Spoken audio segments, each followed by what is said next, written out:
Let's talk about what are the different distribution channels for a product, and we're going to focus on retail. And while having this conversation, I'm going to throw around a few buzzwords, which I think is good for you to know if you're going to have this conversation with people in the industry. So the first step is really product creation. A brand creates a product. Now, a product can be anything: candy bar, juice, protein bars, soda, whatever. Now, once the making of the product is done, the next thing really is for the product to reach consumers. And in order to do that, you need a distribution. Now, there are really two ways in which you could do it. The first is you sell on your website, and they call it direct to consumer or DTC. And the second is you go through a retailer like Walmart, CVS, 7-Eleven, etc. And these are called retail channels. Now, in the case of direct to consumer, you are responsible for bringing traffic to your site. And if you're going through a retail channel, you're tapping into foot traffic that you would otherwise never have. Now, inside the retail channel, it's really two things that the retailer cares about: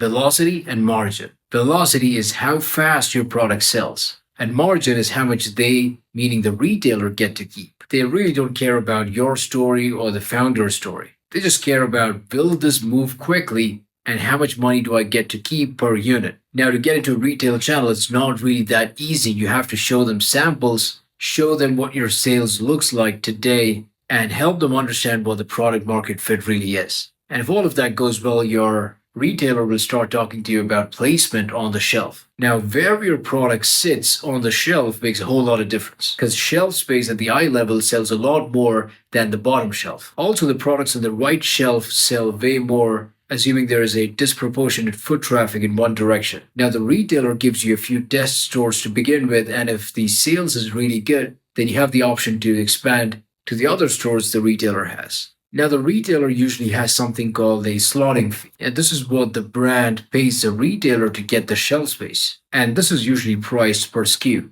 Now, SKU is short for stock keeping unit, and SKU is simply one unique variant of every product that your brand is selling. So, for example, if your brand is selling juices, apple juice is one SKU, mango juice is another SKU, and so on. Now, every SKU has a unique identifier that helps track sales, revenue, cost, and more. What we should really understand is retail is more than just a shelf. It's a system. And if you're a brand, getting into a retail location doesn't really mean anything unless your product moves. Remember, velocity is the key here. And that also means you deliver the goods if you see really good product movement. You have to prove every single day that you're worth the space, attention, and the transaction. That's really the key.